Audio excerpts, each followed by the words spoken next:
Hey kids, this is Ivan. Well, I never really thought I was going to be doing a bunch of videos on dice probability, and certainly not on the advantage disadvantage inspiration mechanic of 5th edition Dungeons and Dragons. I don't even play that game. However, here we are.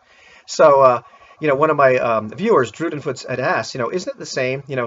Does it make any difference at all whether or not you do a, classically described advantage disadvantage where you just roll 2 dice at once? Or whether you say spend a point of inspiration to, like, say you fail the first die roll and you say, hey, you know what, I want to spend a point of inspiration, let me re-roll and roll a second die. Aren't the probabilities the same? And so here's the deal. Let's take a look at this. We're going to go with easy math and decide that our difficulty is 11. So you need an 11 or greater on a d20 in order to succeed. Easy, because it's 50-50 at that point. So we go with the classically represented inspiration or advantage mechanic and say, okay, you're going to roll 2d20 and you want to get an 11 on at least one of them. That's important, at least.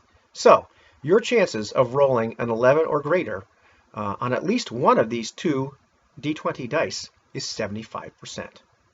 Okay? So, second example, you decide, I'm not going to do it that way. I'm going to roll my first die, my little green die here, make green first, and green is go. And anyhow, I fail. I don't roll an 11 or higher. That's important. So I'm going to spend my point of inspiration. And now I'm going to roll the second die. I'm going to roll red. Now I have a 50% chance of success. What happened? Where did my other 25% go? Well, let's take a look at this for a second. Hopefully I can, once again, draw a nice little picture here. We're going to go with our first die, die number 1. And that die number 1 has a 50% chance of success. Okay, so let's just say that's success, right? All filled in right there. That's die number 1. Die number 2, we're going to represent this way. Okay, this die also has a 50% chance of success. So we'll say we're going to hatch it right there that way. So that's success. We've got our 75% chance of success. Rolling these 2 dice together, right? Or just one at a time. Doesn't matter if you look at them. All that stuff's not magical, right? Here's our 25% chance of failure. So, right here, I think if I remember correctly which die I did what. Here's die number 1, succeeds by itself.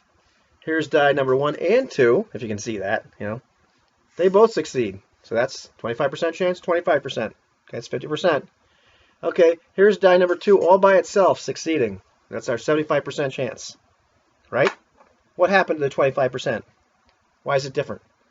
Because nobody re-rolls if they succeed the first roll.